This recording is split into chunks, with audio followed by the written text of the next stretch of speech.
Berarti mereka korek daripada bumi mereka, mereka ekspor adalah final product. Bagi negara-negara yang selama ini telah menggunakan produk tersebut untuk meraih untung, mereka beli hasil bumi daripada Indonesia dengan murah, mereka proses jadi end product, mereka jual. Secara rutinnya tu negara yang mengeluarkan produk hanya mendapat 20%.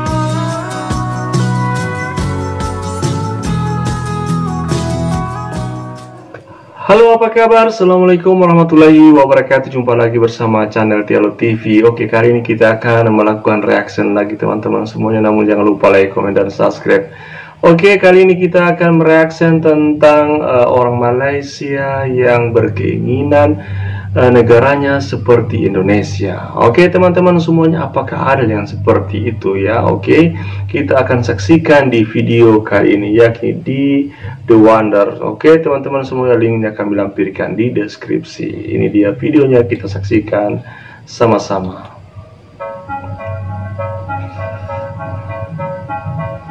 Keinginan, oke. Apakah siapa sangka orang Malaysia ini menginginkan negaranya seperti Indonesia. Kenapa begitu? Karena apa yang dilakukan oleh Indonesia saat ini menginspirasi negara-negara sahabat, termasuk Malaysia. Kalau nikel dijadikan kepala bateri, dia nak keluarkan kepala bateri sendiri. Kalau bauksit dijadikan apa produk pun, Indonesia kata mereka akan mengeluarkan produk tersebut sebagai end produk. Berarti mereka korek daripada bumi mereka, mereka ekspor adalah final product. Pasal tu saya suka untuk saudara tengok kenyataan bahalil Menteri Sumber Bumi Indonesia mengenai perang nikel. Indonesia tidak mengekspor lagi nikel. Saudara akan tengok bagaimana negara-negara yang memiliki sumber. Oleh kerana Indonesia ni dia ada 5 sumber galian yang dia akan tahan daripada diekspor. Dia tak benar akan dah ekspor sumber galian dia nikel. Sumber galian dia adalah emas. Sumber galian dia adalah bauksit. Sumber galian dia adalah timah. Dan sumber galian dia adalah tembaga. Dia tak benar lagi ekspor. Kerana Indonesia kini ingin menjadikan semua barangan yang ada dalam sumber bumi dia sebagai barangan hilirisasi. Berarti kalau nikel dijadikan kepala bateri, dia nak keluarkan kepala bateri sendiri. Kalau bauksit dijadikan apa produk pun, Indonesia kata mereka akan mengeluarkan produk tersebut sebagai end product. Berarti mereka korek daripada bumi mereka, mereka ekspor adalah final product.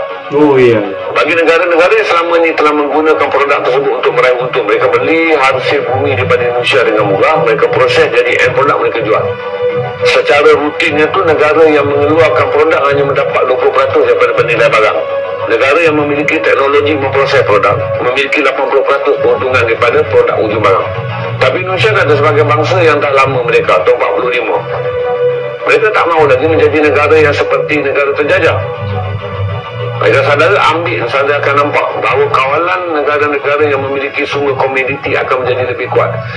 Kita sekarang ni berdoa, dan kita harap, saya pun harap Malaysia menyokong perjuangan Indonesia untuk berperang dengan WTO, World Trade Organization. Indonesia sedang menghadapi saman.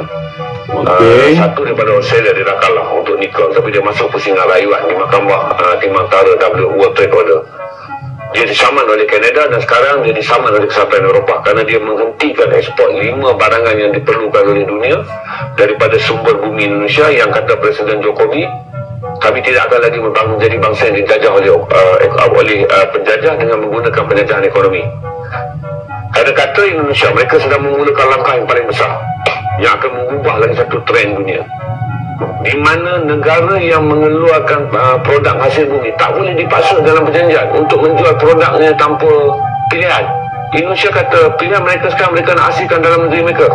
Kerana daripada mereka gali, mereka proses, mereka jadikan produk, mereka jual. Berarti mereka mendapat keuntungan 100%. Mereka hanya meraihkan pelabur je. Kalau pelabur tu tahu tentang teknologi memproses yang sekarang ni dibuat di negara-negara pengimport. Negara pengimport kena bawa duit dan ekspor teknologi mereka untuk berpengkalan di Indonesia, supaya Indonesia boleh meraih lebih cukai, peluang pekerjaan, dan hasil bumi yang tidaklah dilihat.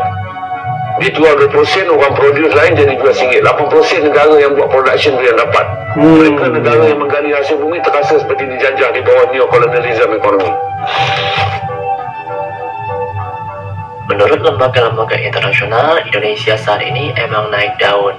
Bahkan negara-negara tetangga pun memuji program unggulan yang dilakukan oleh Indonesia, yaitu hilirisasi beserta prioritas produk lokal. Menurut pemerintah Indonesia, program hilirisasi sebagai salah satu kunci mendorong Indonesia naik level dari negara berkembang menjadi negara maju. Hilirisasi menjadi upaya untuk mencapai pendapatan per kapita di atas 10.000 US dollar. Hilirisasi ini tidak hanya dimaknai kepada satu sektor. Banyak sektor yang bisa dihilirisasikan seperti nikel, bauksit, bahkan rumput laut pun. Apalagi dunia sekarang ini banyak berbicara tentang green energy dan green industry.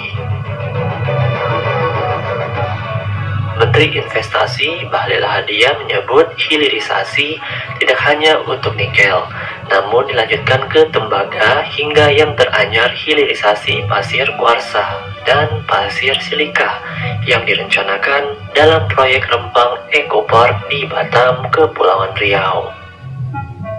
Untuk yang di Rempang, ia mengatakan pemerintah ingin membangun industri kaca beserta hilirisasi untuk solar panel, dan ini kedepannya untuk green energy karena semua dunia akan membutuhkan solar panel, ungkapnya.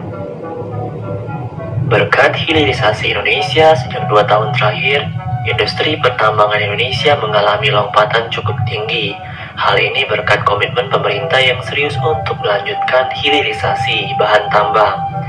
Secara bertahap, pemerintah terus melakukan penghentian ekspor bahan tambang mentah, dimulai dari nikel, bauksit, timah, hingga alumina.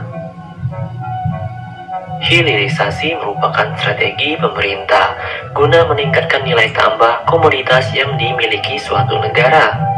Seperti pemerintah betul-betul meyakini bahwa Oke teman-teman semuanya, itu dia bagaimana kemajuan Indonesia bisa menginspirasi daripada negara-negara tetangga terutama Malaysia, dan mereka menginginkan seperti Indonesia untuk hilirisasi. Jadi untuk Indonesia tidak lagi mengekspor bahan mentahnya tetapi mengekspor barang jadi nilainya akan lebih mahal lagi. Oke teman-teman semuanya, itu pendapat daripada seorang dari Malaysia, seorang yang sangat luar biasa, ingin negaranya seperti negara Indonesia. Oke, silakan berkomentar di bawah, dan kita jangan lupa like, komen, dan subscribe teman-teman semuanya. Oke, next video berikutnya.